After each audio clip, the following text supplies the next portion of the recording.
Payments for both the crystals and the gate clearing reward from the player association, amounting to around $50,000, were being deposited into Gidju's bank account. Taeshik offered to take our hero to the hospital to go see his mother, but for some reason our boy was a little hesitant. We see why, since Taeshik's baby turns out to be a pink vehicle that wouldn't look out of place in a Barbie movie. When they got to the hospital room, seeing his sister napping, Gidju took her outside for some fresh air, leaving Taeshik to look after their mom. Our hero told his sister to take care of herself as well, to which his sister replied she wanted a charm of protection too, which earned her a stern warning. As they walked the corridors, they ran into an elderly granny, who was outstretching her legs. She had a good impression of our hero via his sister, and told him he was very energetic, as she touches his hand with the 2 rings. Then, as they were parting ways, the granny turned around and gave a warning to our hero that he had conflicting energies within him, and to always be careful not to lose himself. Spoiler alert, plot foreshadowing. Like a wise soothsayer, she walks off with her back towards him, hoping that he can make it through the coming challenges. He is just standing there wondering at her words, thinking, did she know something? The next day, a doctor approaches our hero, asking if he had some time to talk. The next moment we see him heading towards the gate entrance within the tower. A guy notices him as the tutorial slayer and wanted to say hi, but soon changed his mind. We now get a flashback of the conversation between our hero and the doctor. Due to complications and unknown illness, his mother had best 1 year, at worst 3 months left to live. We now come to the present. Our hero is facing a minotaur towering over him. In his rage and frustration, he rushes into the gang of monsters, blaming himself for everything, regretting not entering the 5th floor sooner, and saying if he only had the courage earlier. While tearing through a group of monsters, without a care for his own safety, he keeps blaming himself for his inability to get stronger. We now jump to the 19th floor of the tower. We see a disheveled Gidju, walking with several packs full of crystals tied to his back, walking by a group of people. He cleared his way from the 11th floor, all the way to the 19th floor in just 2 weeks. When a group of shady guys approach him, they volunteered to take the backpacks off him. They were red players who belonged to the Spear Guild, but we'll call them Smurfs since they had the Smurfs logo on their shirts. Red players are players who have either broken the laws or killed other players. Smurf number 1 tries to get his grabby hands on the backpack, but got a sword to his neck instead. Trying to be a badass for a dumbass, he starts to say, "Do you know who I am?" To which our hero told him to fuck off and stop being greedy for other people's things. Giving off enough bloodlust, our Smurf almost pissed his pants. Due to the commotion, someone from the player association on the floor came rushing over. The Smurfs made a run for it, saying the famous last words, "We won't forget your face, future plot." As the association member approached, he asked what happened and introduced himself as Seonghun Hyo, the security agent for the 19th floor from the Korean Players Association. Our hero told him that some red players were eyeing his stash, to which the agent could easily understand. Then the agent asked if he was player Gidju by chance.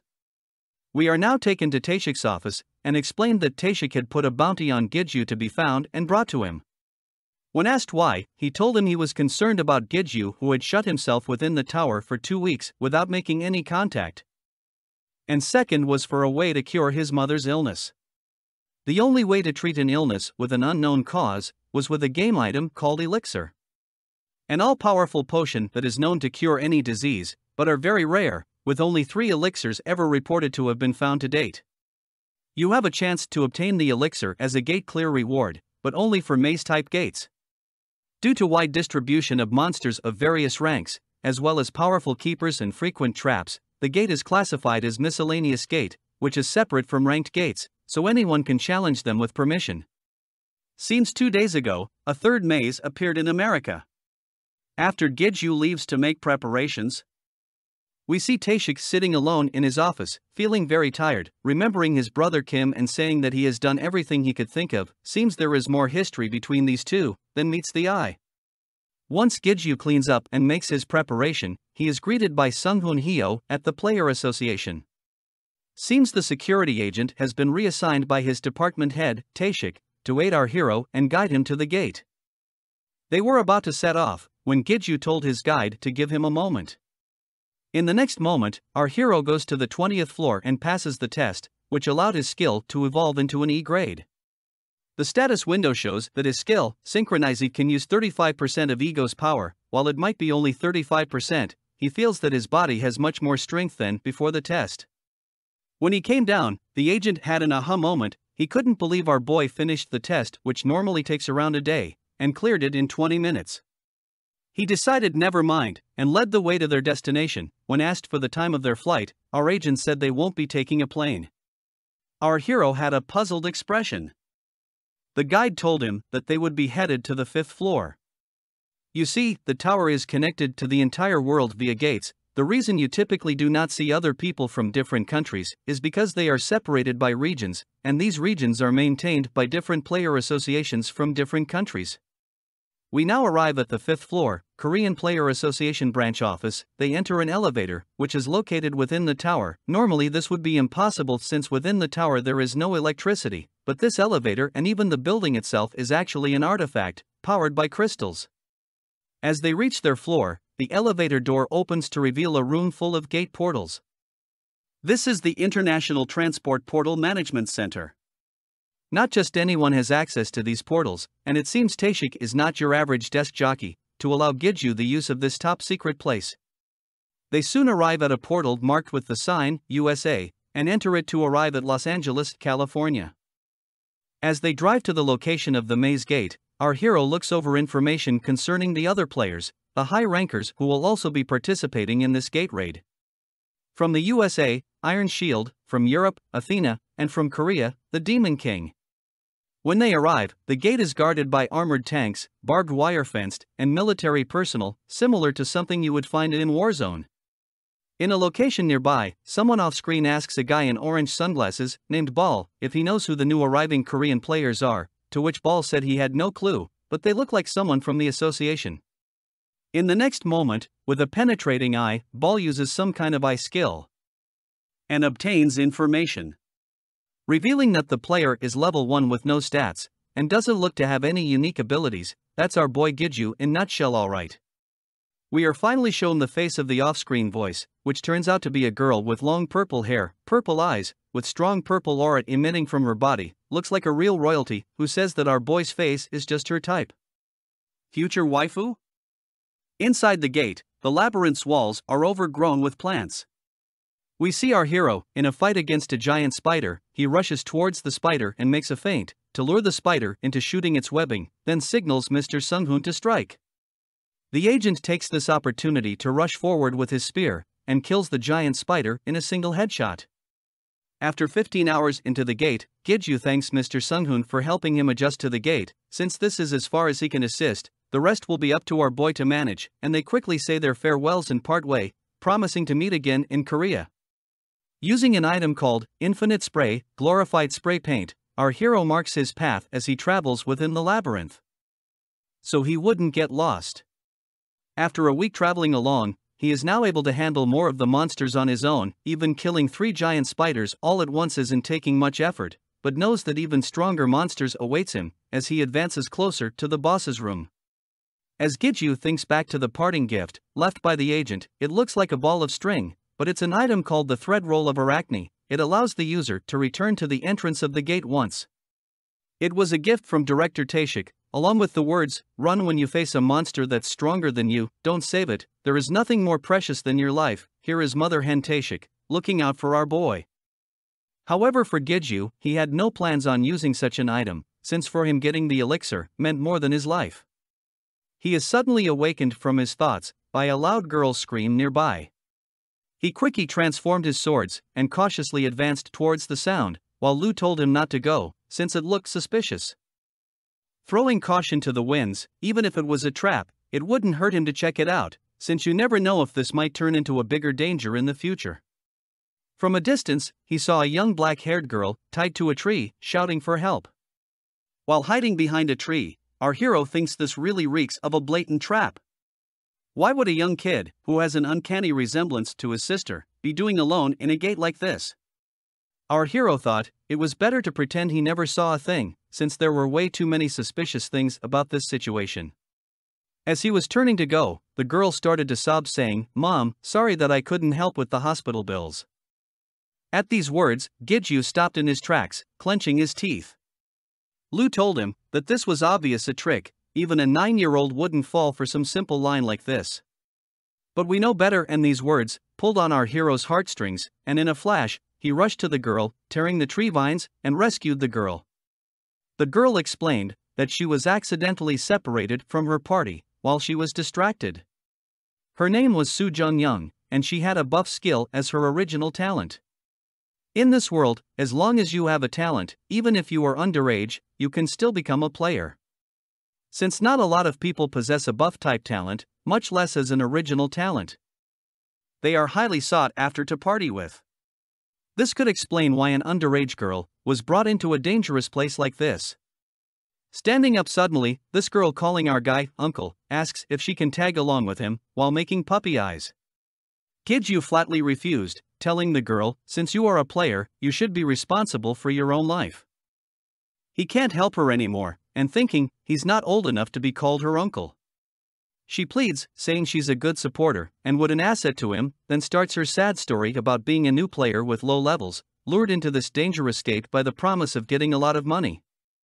With a defeated face, he turns his head away, telling her that he plans to clear the gate, so he won't be going out, and it's only going to get even more dangerous, and although the rewards will be split, he can't give her the elixirs if they even come out. Looks like our fool once again got suckered into her demands.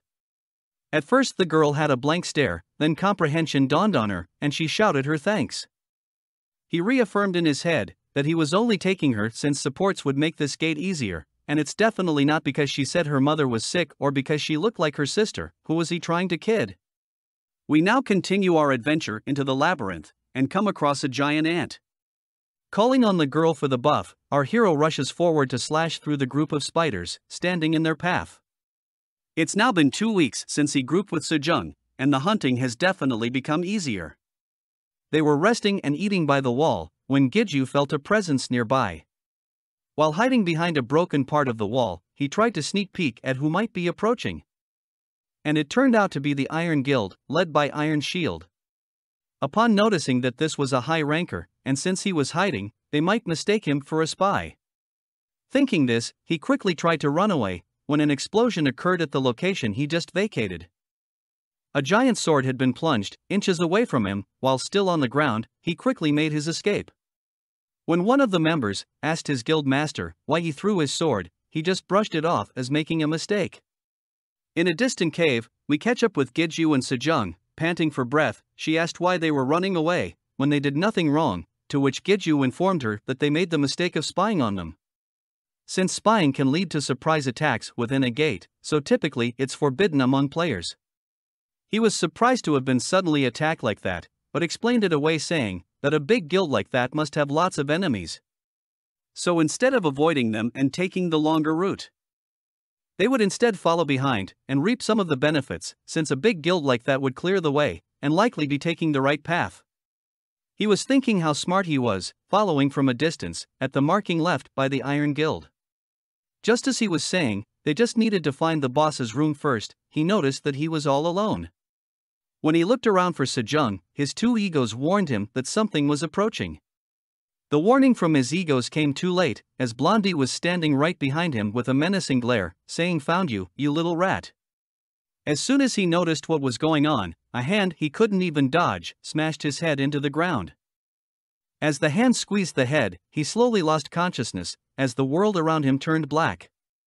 As he was roughly slapped awake from his slumber, he found himself tied to a rock without his weapons, and the words spoken were in a language he couldn't fully understand. Just so you know, our boy's English vocabulary was very limited, so all he was hearing was gibberish. As Iron Shield grabbed his hair and kept interrogating in English, our boy couldn't fully understand the words spoken to him. But at the word kill, our boy spoke out in Korean not to kill him. Then it dawned on Iron Shield that the fool before him couldn't understand English. Iron Shield turned and called out for Rogers, to which a rat-faced member appeared in front of the guildmaster. His name is Rogers Han, a well-known individual with Korean-American ancestry, who publicly announced joining the Iron Guild. He approached our hero and, skipping the introductions, told him that he knew he was Korean by the contents of his bag. After which, he started to ask the same questions as before. Like why did he spy on them, what group he was associated with, and how he was able to fool the guildmaster's senses. To which Gidju replied that it was all a misunderstanding, he was just hunting, and that he was a normal player without any affiliations. He told him that he wasn't foolish enough to try to fool anyone's senses, he just assumed they already knew, and was fine with what he was doing. To which Rogers at first agreed and said he understood, then in the next moment, the rat-face drew his dagger and plunged it into our boy's thigh. Gidju couldn't understand what just happened, as he screams in pain. "Why so squishy?" comments Ratface, downgrades our hero, and tells him not to fool with him. Hunting? That's just BS, since he knows that he is also after the elixir.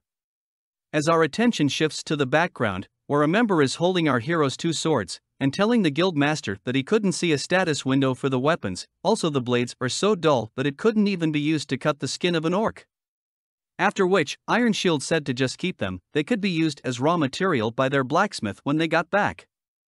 The member commented that compared to the holy sword Callion, these were just lumps of metal.